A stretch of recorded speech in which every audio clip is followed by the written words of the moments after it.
하나님의 나라를 어린아이와 같이 받아들이지 아니하면, 하나님의 나라를 어린아이처럼 받아들이는 그 마음은 하나님을 믿는 하나님의 백성 모든 사람에게는 동일하게 있어야 될 마음인 것을 예수님께서 말씀하신 거예요.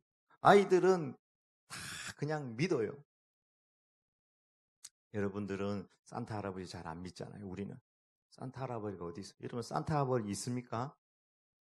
말 있다 그러죠. 산타 할아버지. 원래 여러분 산타 할아버지 진짜 있습니다. 핀란드에 가면 산타 마을이 있고 산타가 365일 살아요 거기에.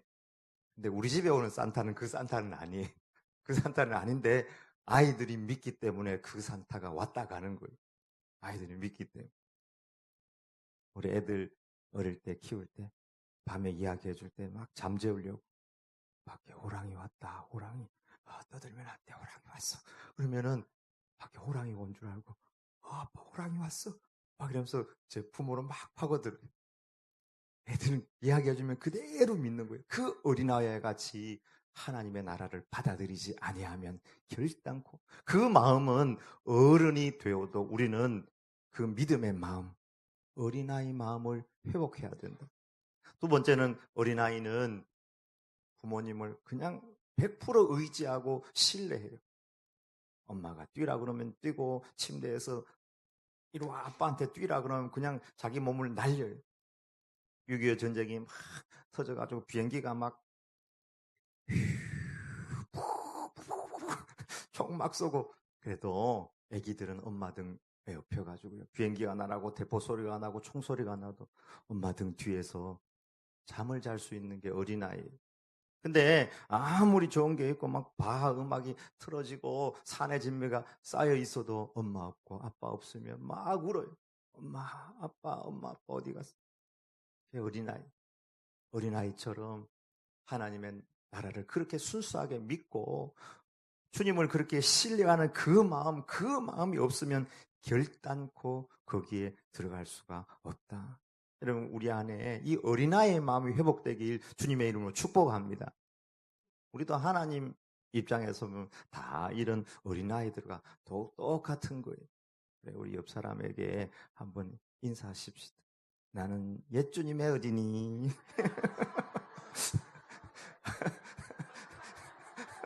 하늘을 향해 나는 예수님의 어린. 이런 마음을 회복해야 돼요. 이런 마음. 언제부턴가 막 경직되고 어른이 된다는 것은 안 믿고 의심하고 경직되고 애들은 숨기는 게 없어요. 지난주에 우리 커피를 공짜로 다 줬다면서요. 우리 예승이가 오늘 공짜니까 5번을 뽑아 먹었다. 오늘 공짜예요. 근데 어른들은 5번 뽑아 먹고도 안 뽑아 먹은 척 이렇게 하거든. 그래서 어린아이 깨끗하고 순수한 마음, 이런 마음이 회복돼요. 하나님 앞에서 우리는요, 어린아이다보다 못한 존재예요. 그럼에도 불구하고 교만하고, 그럼에도 불구하고 아는 척하고, 그럼에도 불구하고 난대하는 이 마음. 내가 진실로 너희에게 이르노니 누구든지 하나님의 나라를 어린아이와 같이 받아들이지 아니하는 자는 결단코 거기에 들어가지 못하느니라. 이 말씀을 기억하고 우리 안에 이 어린아이의 마음이 회복되길 축복합니다. 오늘 본문에는 여러 가지 숫자가 등록하고 있어요.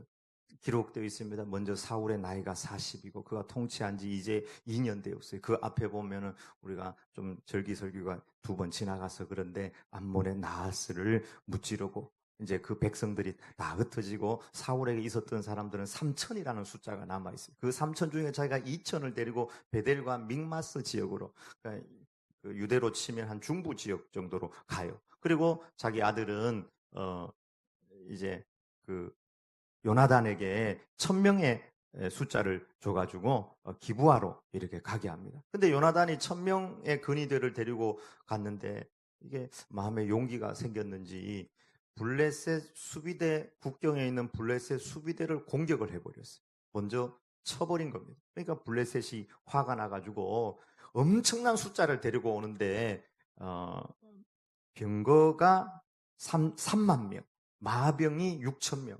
그리고 그 군대의 숫자를 데리고 올라왔는데 바다에 모래 숫자 같이 많은 인원이 올라왔는데 어디까지 바로 치고 들어왔냐 하면은 사울이 거하고 있었던 믹마스까지, 이스라엘 중부까지 완전 치고 서쪽에서부터 동쪽 중부까지 완전 치고 들어왔고, 사울은 이제 길갈은 요단강 건너 들어오면 바로 길갈이거든요. 그러니까 완전 동쪽으로 밀려있는 그런 상황에 처해지게 되어 있습니다. 이런 상황이 딱 되니까 그 근방에 있었던 믹마스나 베델이나 그 지역에 있었던 그 전에 따랐던 그 백성들이 다 도망가 버리는 거예요. 어디까지 도망갔냐 하면은 굴과 수풀과 바위 틈과 은밀한 곳과 웅덩이. 여기 보면은 6절에 그게 나오거든요. 음,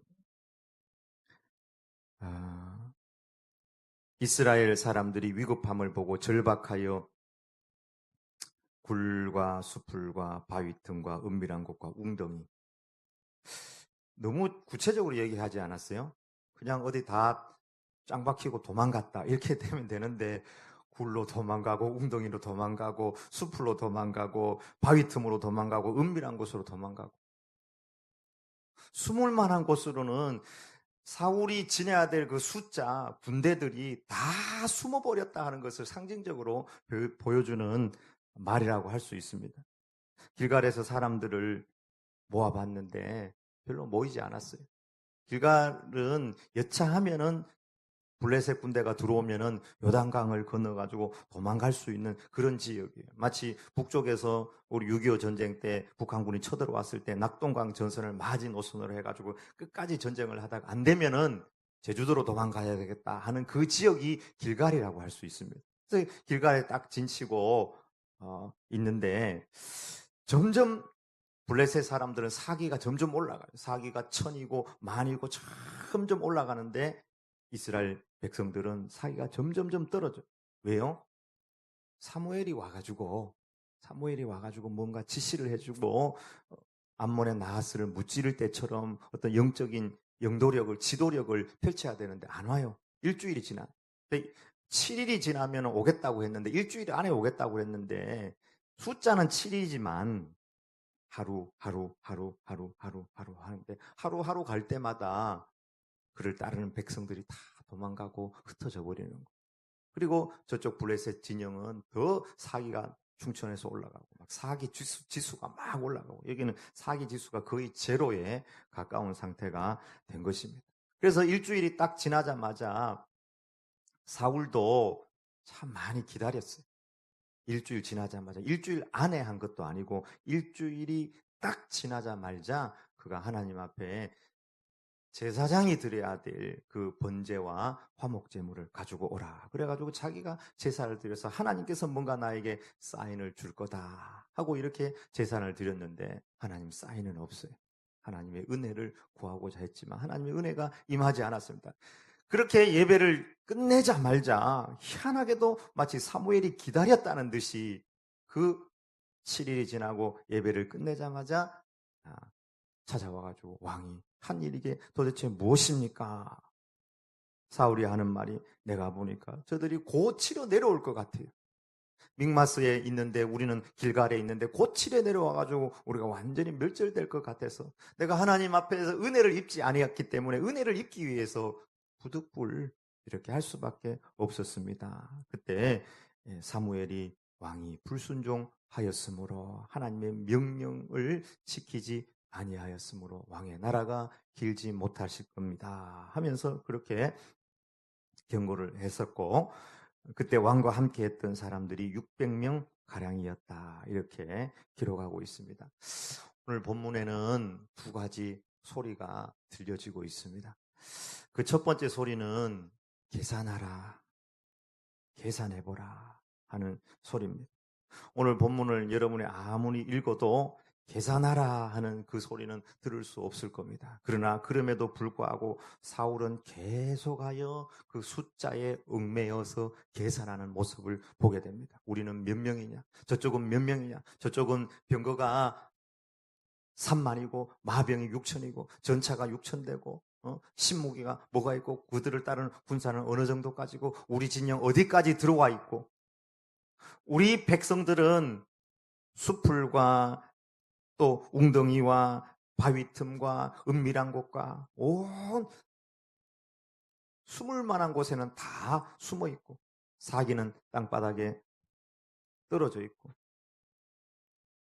내 나이가 이제 40이고 통치한 지 2년밖에 안 되고 여차하면 나는 길갈에서 요단을 건너가지고 요단 서편으로 도망가야 돼요. 겉으로는 계산하는 게 안 보여요.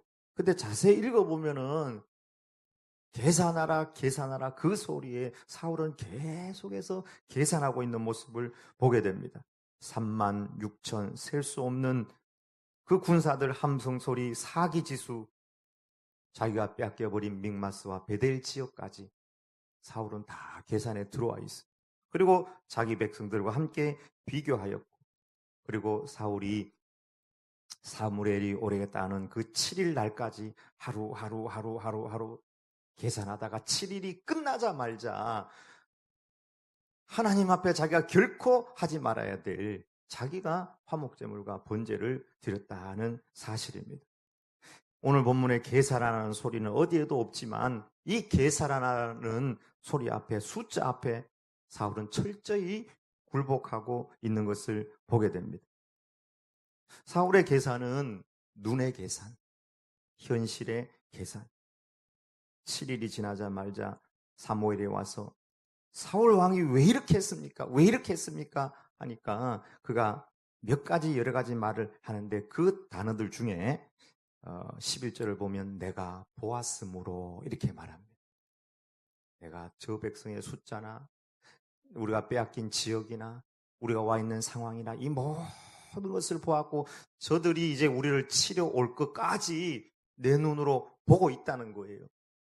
내가 계산해 보았기 때문에 나는 끝까지 7일 지나고 난 다음에 그 이후까지 7일 지나도 사무엘이 오겠다는 약속은 7일이었지만 자기가 화목제물과 7일 지나도 번제를 드릴 수 있는 자격은 없습니다. 그럼에도 불구하고 자기가 그렇게 자기 눈의 계산, 육신을 따라 이성을 따라 논리를 따라 그렇게 계산하고 하나님 명령에 불순종할 수밖에 없었던 것입니다.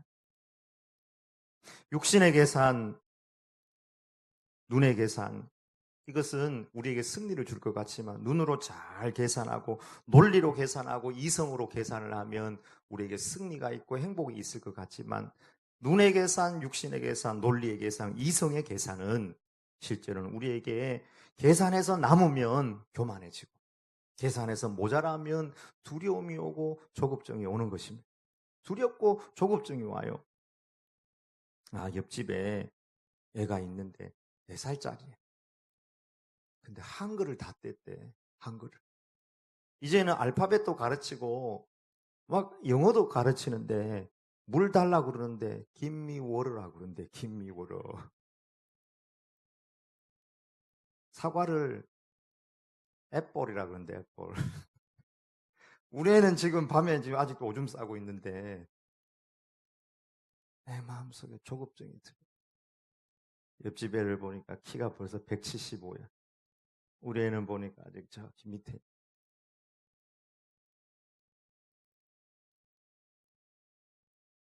계산하면 여러분 조급해지지 않습니까? 이 대학 나와서 이 직장에서 이렇게 살고 이렇게 저축해서 뭐가 되겠는가? 여러분 눈의 계산 앞에 이성의 계산 앞에서는 우리가 늘 조급증을 가질 수밖에 없습니다. 여러분 나이를 계산하면 뭔가 조급해지지 않겠습니까? 우리 어르신들이 그런 얘기 하잖아요. 50 나이가 되면 50km로 달리고 60대가 되면 60km, 70대가 되면 70km, 80대가 되면 80km처럼 달려지는 1년이 그렇게 빨리빨리 지나간다는 거. 우리 여기 있는 애들은 그게 무슨 말인지 전혀 모르는데 우리 어른들 봄인 것 같은데 여름이고 여름인 것 같은데 가을이고 가을인 것 같은데 겨울이고 얼마나 빨리 지나는지 일주일 시작한 것 같은데 벌써 주일이고 여기 와서 자고 있고 졸고 있고 이렇게 빨리 지나고 여러분, 사람의 말이나 세상의 말이나 숫자의 말에 조급하지 말길 바랍니다. 키가 안 크고 나이가 많고 유명대학이 아니고 통장의 잔고가 내려가고 사방이 막혔다 할지라도 조급하지 마시길 바랍니다. 하나님께서 천지를 창조하시고 지금도 우리와 함께 계시고 우리를 사랑하셔서 예수님을 보내주셔서 십자가에 죽기까지 우리를 사랑하시는 주님께서 우리와 우리의 자녀와 우리의 가정과 우리의 사업과 우리의 모든 미래까지 분명히 붙들고 계신 줄 믿습니다. 우리는 너무 우리 눈의 계산, 이성의 계산을 가지고 숫자 앞에서 너무 두려워하며 조급해하는 성향이 있어요. 눈이 우리에게 주는 배라고 할 수 있습니다.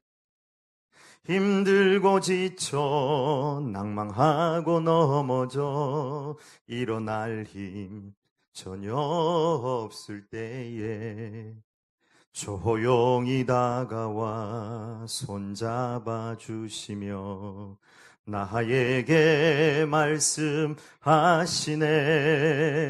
나에게 실망하며 내 자신 연약해 고통 속에 눈물 흘릴 때에 못자국 난 그 손길 눈물 닦아주시며 나에게 말씀하시네. 너는 내 아들이라 오늘날 내가 너를 낳았도다. 너는 내 아들이라 나의 사랑하는 내 아들이라. 아멘. 가장 힘들고 어려울 때 숫자 앞에서 우리가 떨고 있을 때 주님은 여전히 십자가 사랑으로 우리를 붙들고 계시며 나는 내 아들이다, 내 딸이다. 주님의 사랑 변치 않으세요. 우리가 우리가 숫자 앞에서 떨 필요가 없는 게 이 세상은 숫자로 계산할 수 없는 것이 너무나 많아요. 여러분, 사랑을 숫자로 계산할 수 있습니까? 부모님이 나에게 주신 사랑, 전도를 여러분 숫자로 계산할 수가 있겠습니까? 전도하면서 흘린 눈물과 기도, 그 간절한 마음, 그 사랑. 여러분, 십자가를 수학으로 계산할 수가 있겠습니까? 도저히 계산 못해. 부모님의 사랑. 저희 어머니도 그런 이야기 여러 번 했는데 논에 물 들어가는 거 하고 자식 입에 밥 들어가는 거 하고 그래, 너무 좋다. 그것만큼 좋은 게 없. 근데 저도 아이들 길러보니까 그러면서 엄마는 안 먹는단 말이에요. 사실 배가 불러서 안 먹은 게 아니더라고. 배가 불러서 안 먹은 게 아니, 자식한테 더 주려고 안 먹은 거였더라. 저도 그걸 알겠어요. 이제 그걸 알겠어요. 나이가 드셔도 다 먹고 싶어요. 그럼에도 불구하고 그 사랑을 여러분 계산할 수 있겠습니까? 우리는 계산 앞에 숫자 앞에서 너무 이성과 우리 숫자를 가지고 접근하는 그런 경향이 있어요. 숫자 앞에 쫄지 마라.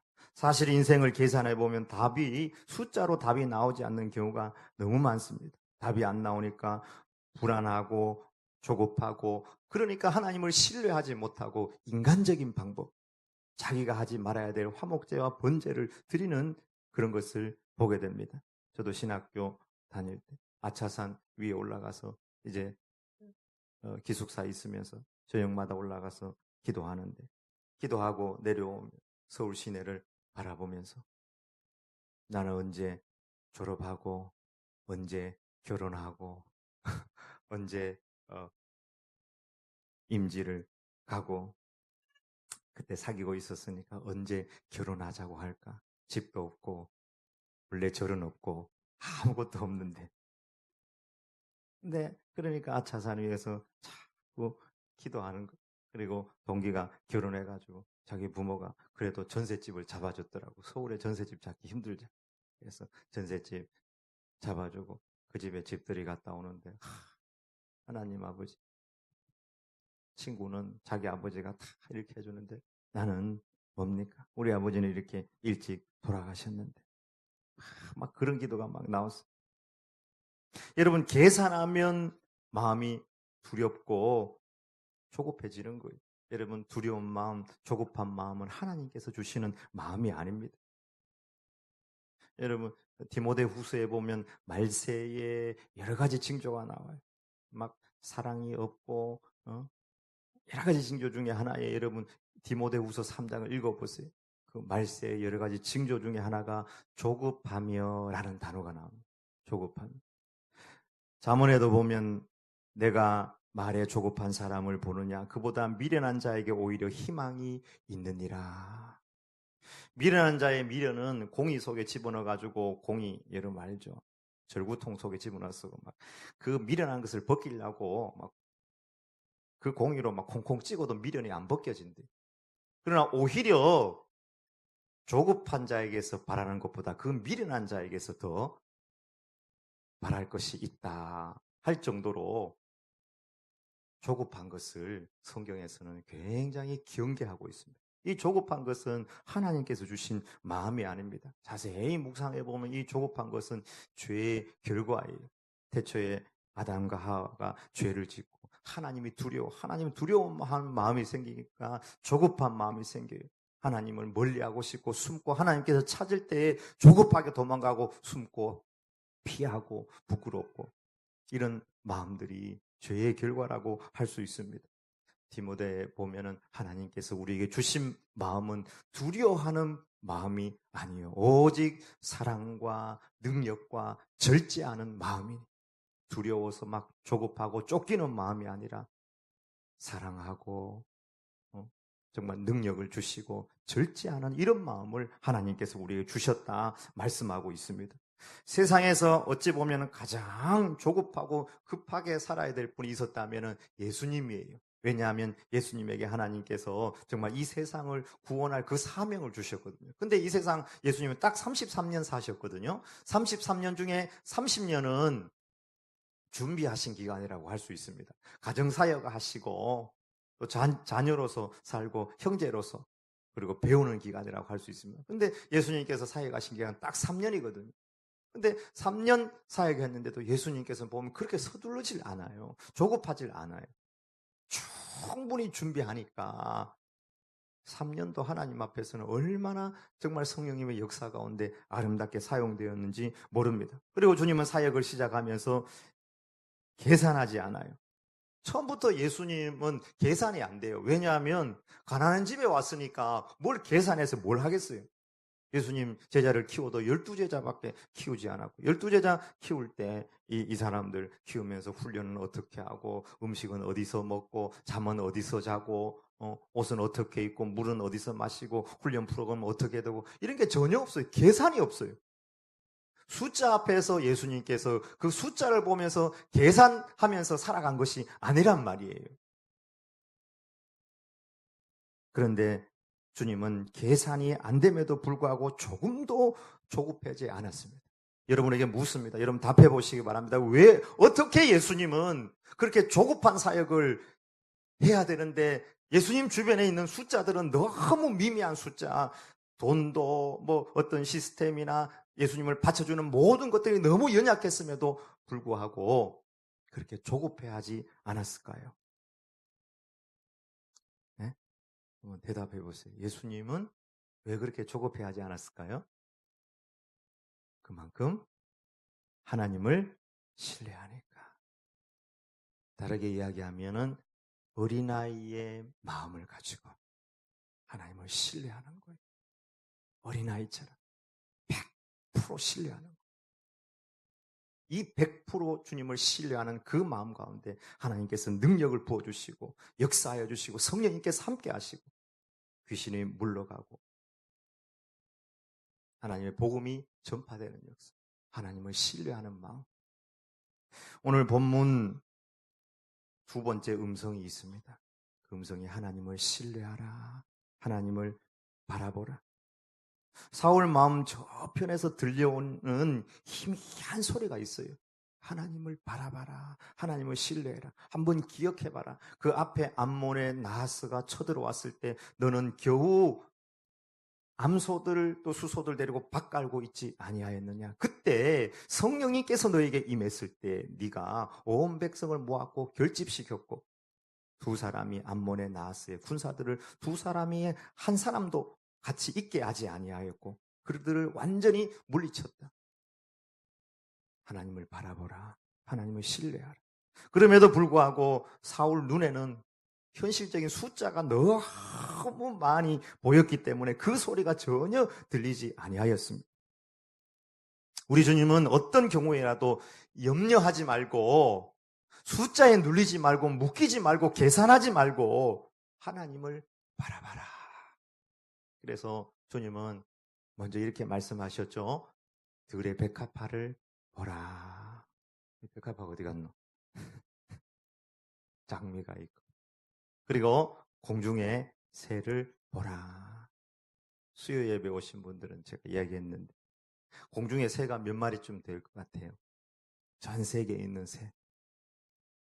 새 숫자를 몰라요. 아무도 몰라요. 새가 얼마나 많은지. 그러나 추정으로 전 세계에 있는 새 숫자를 제가 찾아봤어요. 찾아보니까 1000억 마리라고 그러더라고요. 1000억 마리로 추정한다 이렇게 되어 있습니다. 1000억 마리. 여러분 공중의 새를 보시기 바랍니다. 그 많은 새를 하나님께서 입히시고 먹이신다. 하물며 너희일까 보냐 이 염려하는 자들아. 들의 백합화를 보아라. 솔로몬이 입은 그 모든 영광하고 백합화하고 솔로몬이 입은 그 모든 영광보다 영광이 이 꽃 하나만 못하다. 백합화 승. 솔로몬이 아무리 아티스트 예술가들 데려와서 뭔가를 해도 백합화보다 못하다는 거예요. 들의 백합화를 보라. 그래서 저도 목요일 날 전도하면서 우리 동네도 꽃이 많거든요. 그래서 꽃을 여러 개를 찍었어요. 그냥 봐서는 잘 안 보여요. 꽃을 여러 개를 찍어가지고 확대해서 보니까 맞아요. 솔로몬의 입은 영광하고 좋게 비교가 안 돼요. 여러분 꽃을 찍어서 확대해서 한번 그 안을 한번 보세요. 눈이 침침해가 잘 안 보이니까 찍어서 조그마한 꽃을 찍어서 확대해서 한번 해보세요. 그 안에 얼마나 아름다운 예술 작품이 있는지. 피카소가 와도 모네가 오고 누가 와도 못할 예술 작품이 그 꽃 하나 속에 다 들어있어요. 아무리 훌륭한 예술가가 모이고 많은 돈을 투자해도 그만한 예술 작품을 만들어낼 수가 없습니다. 미술 작품 중에 굉장히 유명한 작품 여러분 알죠? 뭉크의 절규. 이렇게 돼 있는 그 뭉크의 절규가 1200억이 넘는다는.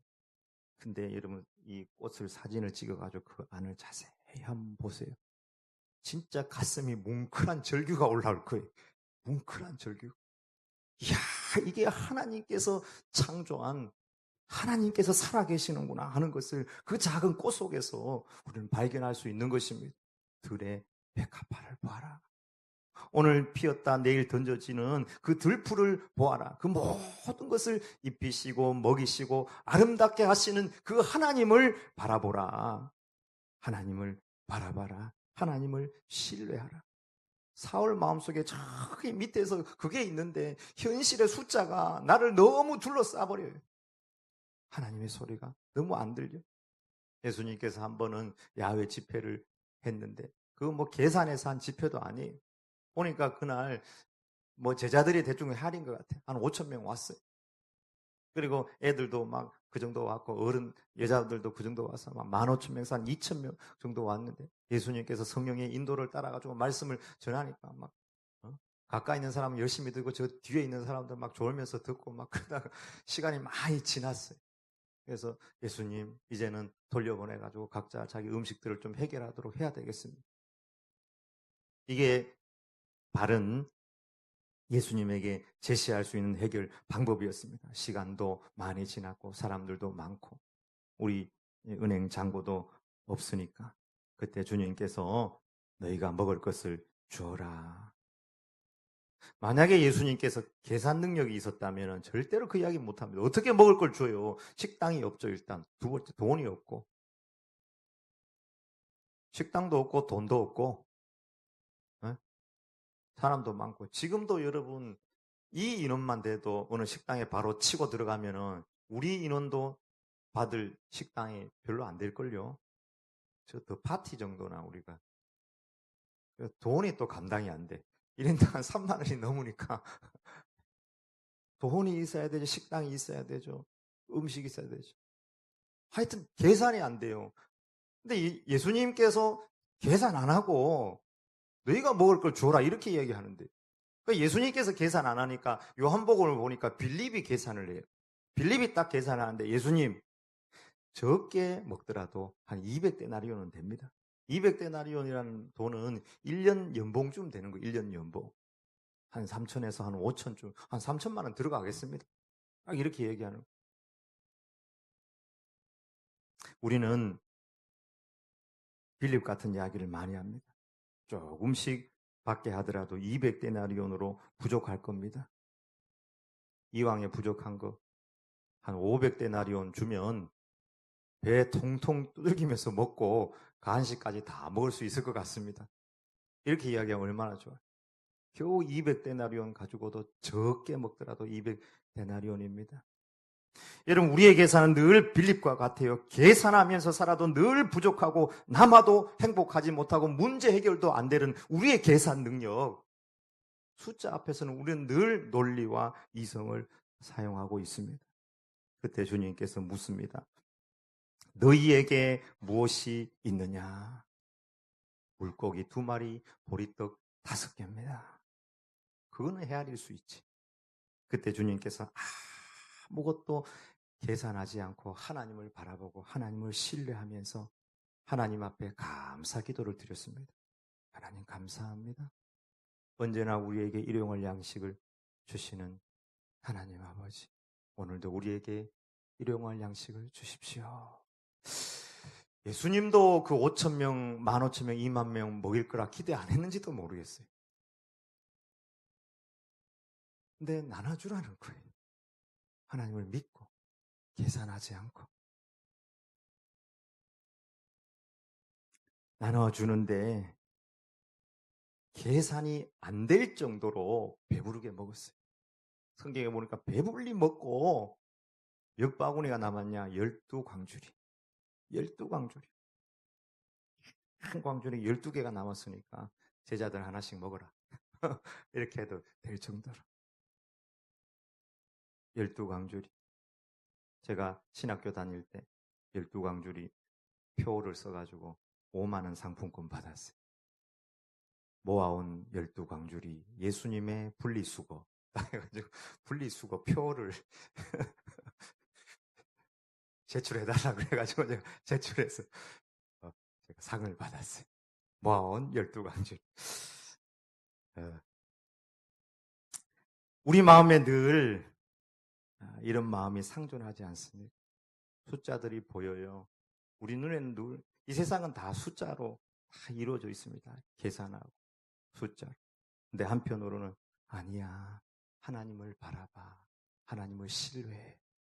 이 두 가지 사이에서 늘 저울질하며 왔다 갔다 합니다.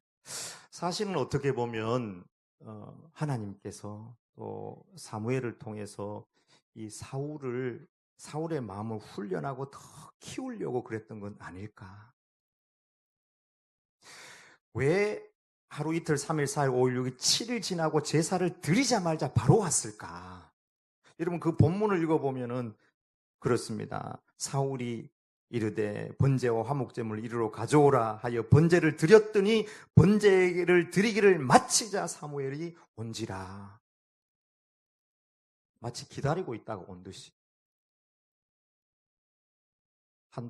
하루 정도 더 있었으면 사울이 좀 더 커지지 않았을까요? 숫자가 완전 바닥난 상태에서 하나님을 바라봤다면 광야에서 사방이 막혀 있을 때에 하나님을 더 신뢰했다면 그 마음이 온전히 더 훈련되고 다른 것이 없는 상태에서 내 마음에 하나님의 것, 말씀을 붙들고 내가 훈련되지 않을까요? 어떻게 보면 7일까지는 훈련되지 않을 수도 있습니다. 8일부터 진짜 훈련이 되고 8일부터 진짜 그가 수양이 되는 그런 과정이 아닐까요? 근데 사울은 숫자에 얽매여서 하나님 앞에 훈련받고 말씀 붙잡는 것을 던져버리고 계산 앞에 무릎 꿇고 말았던 것입니다. 그 일로 인해서 하나님의 너의 나라가 길지 못할 것이다. 보세요. 맞아요. 하나님은 사울을 더 키우려고 했던 거예요. 그거 했다고 너의 나라가 길지 못할 것이다. 이렇게 얘기했어요. 만약에 그가 8일, 9일 더 견디고 가장 바닥인 그 상태에서 하나님을 신뢰하고 바라봤다면 이스라엘 나라는 다윗의 나라가 아니라 사울의 나라가 되었을 수도 있습니다. 하나님께서 우리를 어떤 상황으로 집어넣을 때는 계산하는 게 아니에요. 숫자에 얽매이는 게 아니에요. 하나님을 바라보라는 거예요. 그리고 나는 너의 마음을 알기를 원한다. 네가 온전히 어린아이의 마음으로 나를 붙들기를 원한다. 그러면 하나님께서 우리에게 예비한 날들, 축복이 진정한 축복이 될 줄 믿습니다. 여러분, 아브라함도 그랬어요. 계산할 수 있는 곳에서 계산할 수 없는 곳으로 데리고 갔고요. 요셉도 보세요. 전혀 염려 안 되는 아버지 집에 있다가 계산 안 되는 애굽으로 데리고 가요.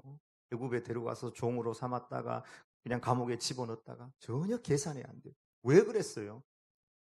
전혀 7일이라는 것을 지나게 해서 8, 9, 10까지 데리고 내려가서 바닥치게 만들어서 제로로 데리고 가서 그의 마음을 훈련시켜서 그 이후에 진짜 축복을 주기 위해서 그렇다는 사실입니다. 계산하라. 하나님을 바라봐라. 이 두 개의 균형 안에서 우린 늘 살아가고 있는데 계산되지 않는 상황 속에 계신 성도들이 계십니까? 계산하지 말고 잠잠히 주님을 바라보시길 축복합니다. 하나님께서 우리를 훈련하셔서 평안을 주시고 성령님을 보내주셔서 반드시 우리를 그렇게 인도하실 줄 믿습니다. 아멘. 기도하십시다.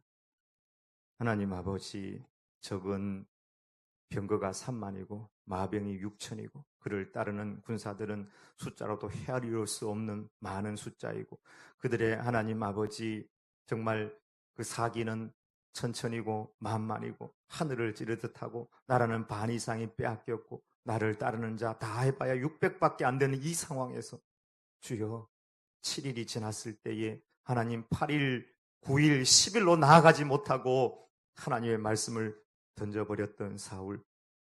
주님, 우리 가운데 어떤 이는 7일이 다 되어서 마음이 조급하고 두려움에 떨고 있는 분들도 있습니다. 주님, 우리를 붙잡아 주시옵소서. 온전히 주님을 바라보고 십자가 바라보며 신뢰하며 승리할 수 있도록 인도하여 주시옵소서. 우리에게 어린아이 같은 그런 신뢰하는 마음, 하나님의 나라를 받아들이는 그 마음 더하여 주셔서 그 믿음과 그 신뢰 가운데 살아계신 성령님의 역사를 경험할 수 있도록 은혜 더하여 주옵소서. 예수님의 이름으로 기도 올려옵나이다. 아멘.